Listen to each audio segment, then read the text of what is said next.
Hi, I'm Greg Dell, and here with attorney Stephen Jessup. And Steve, I love talking about cases against Aetna in which the court basically beats them up and says, once again, you were wrong on denying a claim. And that's what we have here in this particular case out of an Illinois federal district court. So I want to share with the viewers what was significant about this case. What did Aetna do wrong this time, and how did they try to screw another claimant? The interesting thing is what did Aetna try to do wrong this time? It's the same song and dance. There's a situation where the insured, she was a former employee of Southwest Airlines. Back in 2008, she had an injury at work. She hurt her back. She continued to work till 2011. At that time, she underwent surgery for the back problem. During this, she has also developed a hip issue that would eventually lead to a total hip replacement. So she filed her claim for disability.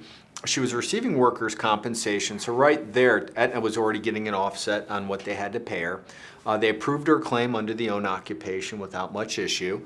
They then hired Allsup to help her with Social Security. Social Security was approved relatively quickly. So now between workers' comp and Social Security, Aetna is offsetting her monthly benefit down to the minimum of only $100 a month. So of course they have really no financial risk at this point in it.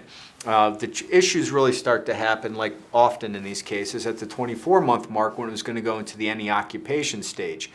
Here in this situation, though, they did approve her beyond the first initial 24 months. I personally believe that has a large part to do is they were paying her only $100 a month.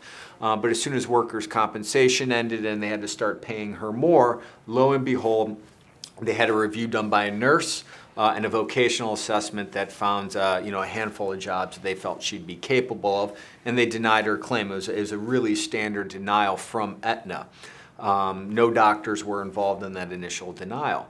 The insured, she filed her appeal, submitted additional information and support, argued, hey, nothing's changed. My conditions haven't gotten any better. Social Security's still paying me, whatever the case may be.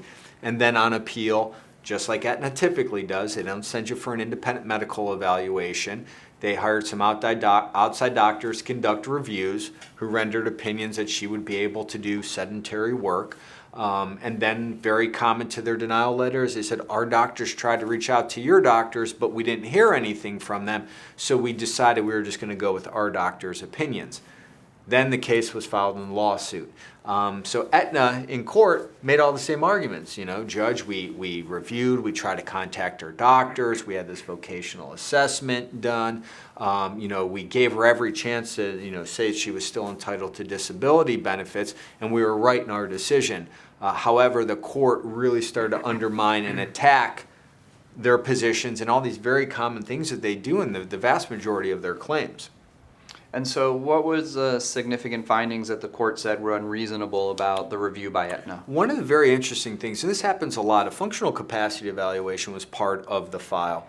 And in that, the overall results of the FCE indicated she fell within the light duty of range of ability. Of course, Aetna is running wild with this, saying, oh, look, she can do light duty, she can do light duty.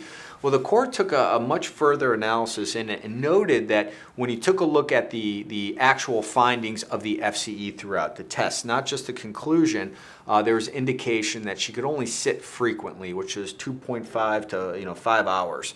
And the court said that doesn't meet the standard for sedentary work, that it would she'd have to at least be able to sit for 6 hours of a workday. So the court argued that they totally misinterpreted what the findings of that functional capacity evaluation were. Another interesting one you don't see the courts really get into too much, the court took issue with the reliance on their doctors' opinions who had no firsthand observations. They didn't examine the insured at all. So the court actually took issue with that, where a lot of courts kind of gloss over that because it's so common. Right. But they really did this, and Aetna tried to argue, well, we tried to reach out to her doctors for a phone call, and the judge in this case said that was not any indication of providing a full review of it. So the judge came down hard on that. Pointed to the fact that Social Security was very persuasive, and then an argument that we make a lot but insurance companies love to ignore, the medical records show no evidence of improvement. There was nothing in there to say that, after a back surgery and hip replacement, that all of a sudden she had this ability to work consistently. So the court was very, very pro-insured on this one. And no matter what Aetna tried to throw, and in other cases that we've seen, Aetna's won on these arguments, you know? So it's like, why reinvent the wheel to them? It's the same things over and over. But this court, and the decision just came out at the end of September this year, this court just was not having it with them and said, no, you have to, put it back on claim and order them to pay back all the benefits. Right. Now, one of the things to note, this is a district court opinion, so Aetna could appeal this, and they often do, and we don't know if the opinion's going to stick. But in the meantime, if they appeal, the sad thing is the claimant's not going to get paid while they're appealing, and it could be another year to 2 years before that decision comes out. So that's the unfortunate vicious cycle of a disability coming. Plus, this case went on for a year and a half before a decision made. So a claimant can be, year and a half plus another year and a half, 3 to 4 years down the road, and all that time they got to go without benefits, which is really terrible. So that's part of the strategy of these disability insurance companies are, let me bleed the claimant, and so eventually they'll, maybe take a low settlement or go away or be forced to go back to work. More is forcing them back to go back to work. Even though they can't work, but try to do something because they got to put food on the table. Exactly. So it's a sad thing, but I'm happy that we're able to help people in these situations and try to fight for them to get them the benefits that they're owed. So if you have a claim with Aetna or any long-term disability insurance company, feel free to call any of our long-term disability insurance lawyers. We always offer a free initial consultation via telephone. We're available to help you wherever you live, and we look forward to the opportunity to speak with you.